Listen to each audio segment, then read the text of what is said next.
Hi dears. വളരെ കുറഞ്ഞ സമയം കൊണ്ട് ഒരു 10-15 മിനിറ്റ് കൊണ്ട് നല്ല അടിപൊളി ഒരു സ്നാക്ക് തയ്യാറാക്കിയെടുക്കാം. ചില ദിവസങ്ങളിൽ നമുക്കങ്ങനെ ഒരുപാട് എക്സ്പെരിമെൻ്റൽ ആയിട്ടുള്ള സ്നാക്കുകളൊന്നും തയ്യാറാക്കാൻ തോന്നില്ല. അങ്ങനെയുള്ള ദിവസങ്ങളിൽ പെട്ടെന്ന് തയ്യാറാക്കിയെടുക്കാൻ പറ്റുന്ന നല്ലൊരു സ്നാക്കിൻ്റെ റെസിപ്പി പറഞ്ഞു തരട്ടെ.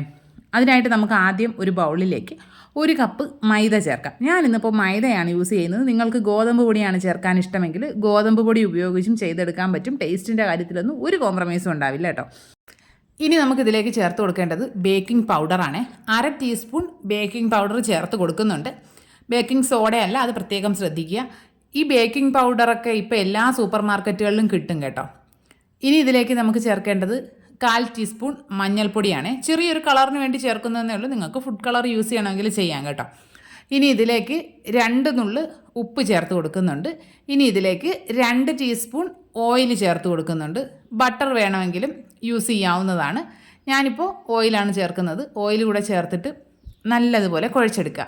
സ്പൂൺ വെച്ചിട്ടൊന്നും അല്ല കുഴച്ചെടുക്കേണ്ടത്, നമ്മുടെ കൈ വെച്ചിട്ട് നല്ലതുപോലെ കുഴയ്ക്കുക. നമ്മൾ പുട്ടുപൊടി കുഴയ്ക്കുമല്ലോ, അതേപോലെ ചെയ്തെടുക്കുക. ഞെരടി കുഴച്ചെടുക്കണം. ഇങ്ങനെ ചെയ്യുന്നത് എന്തിനാണെന്ന് വെച്ചാൽ നമ്മൾ സ്നാക്ക് ഉണ്ടാക്കിയെടുക്കുമ്പോൾ ഈ സ്നാക്കിനകം നല്ലൊരു തരി പോലുള്ളൊരു ടെക്സ്ചർ കിട്ടാൻ വേണ്ടിയിട്ടാണ് ഇങ്ങനെ ചെയ്തെടുക്കുന്നത്. ഇങ്ങനെ തന്നെ ചെയ്തെടുക്കണം. സ്പൂണ് വെച്ചൊന്നും കുഴയ്ക്കാൻ നിൽക്കരുതേ. ഇപ്പോൾ നമ്മുടെ മിക്സിംഗ് പരിപാടി കഴിഞ്ഞിട്ടുണ്ട്. ഇനി നമുക്ക് വേറെ കുറച്ച് പരിപാടികളുണ്ട്, ഇതിനെ മാറ്റി വയ്ക്കാം. ഇനി ഈ സ്നാക്കിനൊരു മധുരം വേണമല്ലോ. മധുരത്തിനായിട്ട് നമുക്ക് കുറച്ച് പഞ്ചസാര ഒന്ന് പൊടിച്ചെടുക്കണം. നനവൊന്നുമില്ലാത്തൊരു മിക്സിയുടെ ജാറിലേക്ക് 1/4 കപ്പ് പഞ്ചസാരയും 5 ഏലക്കയുടെ കുരുവും കൂടി ഞാൻ ചേർത്ത് കൊടുക്കുന്നുണ്ട്. ഏലക്കയുടെ തൊലി നമ്മൾ അങ്ങനെ ഉപയോഗിക്കാതിരിക്കുന്നതാണ് നല്ലത്. കാരണം അതിലൊരുപാട് കീടനാശിനിയുടെ അംശം ഉണ്ടാവാൻ സാധ്യതയുണ്ട്. അതുകൊണ്ട് തൊലി മാറ്റിയിട്ട് കുരു മാത്രമായിട്ട് യൂസ് ചെയ്യാം. പഞ്ചസാര നല്ലതുപോലെ പൊടിച്ചെടുക്കുക. പഞ്ചസാരയും മാറ്റി വയ്ക്കാം. ഇനി വേറൊരു ബൗളെടുക്കുക. അതിലേക്ക് ഒരു മുട്ട പൊട്ടിച്ചൊഴിച്ചു കൊടുക്കുക. അത്യാവശ്യം വലിപ്പമുള്ള ഒരു മുട്ട എടുക്കാനായിട്ട് പ്രത്യേകം ശ്രദ്ധിക്കുക. ചെറിയ മുട്ടയാണെങ്കിൽ, തീരെ ചെറിയ മുട്ടയൊക്കെ ആണെങ്കിൽ 2 എണ്ണം വേണ്ടി വരും. അത് ഞാൻ കാര്യം വഴിയേ പറഞ്ഞു തരാം. മുട്ട പാത്രത്തിലേക്ക് പൊട്ടിച്ചൊഴിച്ചു കൊടുക്കുന്നുണ്ട്. അതിനെ ഒരു വിസ്കോ ഫോർക്കോ എന്തെങ്കിലും വെച്ചിട്ടൊന്ന് കലക്കിയെടുക്കുക. ആ മുട്ടയും വെള്ളയും ഒന്ന് മിക്സായി കിട്ടിക്കോട്ടെ. അത്രയും പരിപാടിയേ ഉള്ളൂ കേട്ടോ. ഇനി ഇതിലേക്ക് നമ്മൾ നേരത്തെ പൊടിച്ചു വെച്ചിരിക്കുന്ന പഞ്ചസാര ഉണ്ടല്ലോ, അതിനെ കുറേശ്ശെ ആയിട്ട് ചേർത്ത് മിക്സ് ചെയ്തെടുക്കണം. കാരണം ഈ പഞ്ചസാര അലിഞ്ഞു കിട്ടണമല്ലോ. ഇപ്പോൾ നമ്മൾ പൊടിച്ച പഞ്ചസാര ആയാലും അത് ഈ മുട്ടയുമായിട്ട് നല്ലതുപോലെ യോജിച്ച് കിട്ടാനായിട്ട് കുറച്ച് സമയം ഒന്ന് മിക്സ് ചെയ്തെടുക്കുക. ആദ്യത്തെ ഒരു സെറ്റ് ഇട്ട് മിക്സ് ചെയ്തതിന് ശേഷം അടുത്ത സെറ്റും കൂടി ചേർത്ത് മിക്സ് ചെയ്യുന്നുണ്ട്. അപ്പോൾ ചിന്തിക്കും ഈ മുട്ടയുടെ കൂടെ പഞ്ചസാര ഡയറക്റ്റ് ചേർത്താൽ പോരെയെന്ന്. അങ്ങനെയാണെങ്കിൽ നമ്മുടെ കയ്യിലെ പണി കഴിയുമെന്നേ. ഇത് ഇളക്കി മിക്സ് ചെയ്ത് ഈ പഞ്ചസാര അലിഞ്ഞ് കിട്ടണമല്ലോ, അതുവരെ മിക്സ് ചെയ്തുകൊണ്ടിരിക്കേണ്ടി വരും. അതുകൊണ്ട് പൊടിച്ച് ചേർക്കുന്നതാണ് ഏറ്റവും നല്ലത്. ഇനി നമ്മുടെ മുട്ടയും പഞ്ചസാരയും നല്ലതുപോലെ മിക്സ് ചെയ്തതിനെ മറ്റൊരു ബൗളിലേക്ക് മാറ്റി കൊടുക്കുക.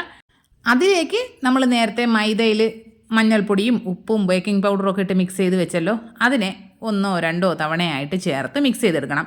എല്ലാം കൂടി ഒരൊറ്റ തവണ ഇട്ട് മിക്സ് ചെയ്യാമെന്ന് വിചാരിച്ചു കഴിഞ്ഞാൽ അത് ഇരട്ടി പണിയാവുകയുള്ളൂ. കാരണം ഇത് മിക്സ് ചെയ്തെടുക്കാനായിട്ട് ഭയങ്കര ബുദ്ധിമുട്ടായിരിക്കും, നമ്മുടെ ഉപ്പാട് വരും. അതുകൊണ്ട് ഇങ്ങനെ വേണം മിക്സ് ചെയ്തെടുക്കാനായിട്ട്. കുറേശ്ശെ ചേർത്ത് മിക്സ് ചെയ്യാം.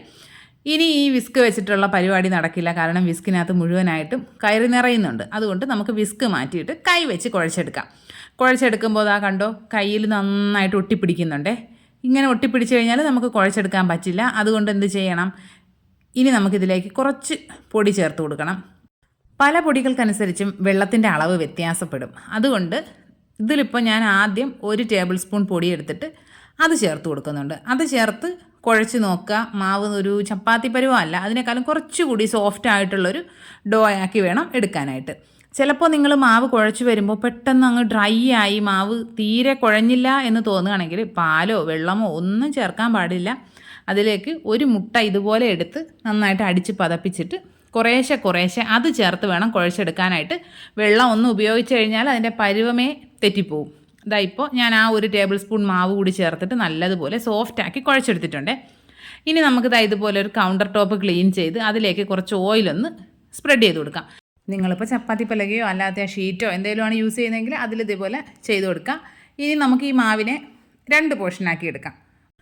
ഒരു പോർഷൻ പാത്രത്തിൽ തന്നെ വെച്ചിട്ട് അടച്ചു വയ്ക്കുക, ഇല്ലെങ്കിൽ മാവ് ഡ്രൈ ആയി പോകാനുള്ള സാധ്യതയുണ്ട്. ഇനി നമ്മുടെ അതിലെ ഒരു പോർഷൻ മാവ് എടുത്തത് ഇതുപോലെ കൗണ്ടർ ടോപ്പിൽ വെച്ച് ഒന്ന് പ്രസ് ചെയ്ത് പരത്തി കൊടുക്കുക. ചപ്പാത്തി പരത്തുന്ന റോളൊന്നും വേണ്ട, നമ്മൾ കൈവച്ച് തന്നെ ഇതൊന്ന് പരത്തിയെടുത്താൽ മതി. ഒരുപാട് തിക്കല്ല, എന്നാൽ ഒരുപാട് തിന്നല്ലാത്തൊരു കൺസിസ്റ്റൻസിയിൽ പരത്തിയെടുക്കുക. ഇതാ ഇതുപോലെ റൗണ്ടിന് പരത്തി എടുത്തിട്ടുണ്ട്. ഇനിയിപ്പം നിങ്ങൾക്ക് ഇങ്ങനെ തന്നെ ഇതിനെ കട്ട് ചെയ്ത് എടുക്കാം.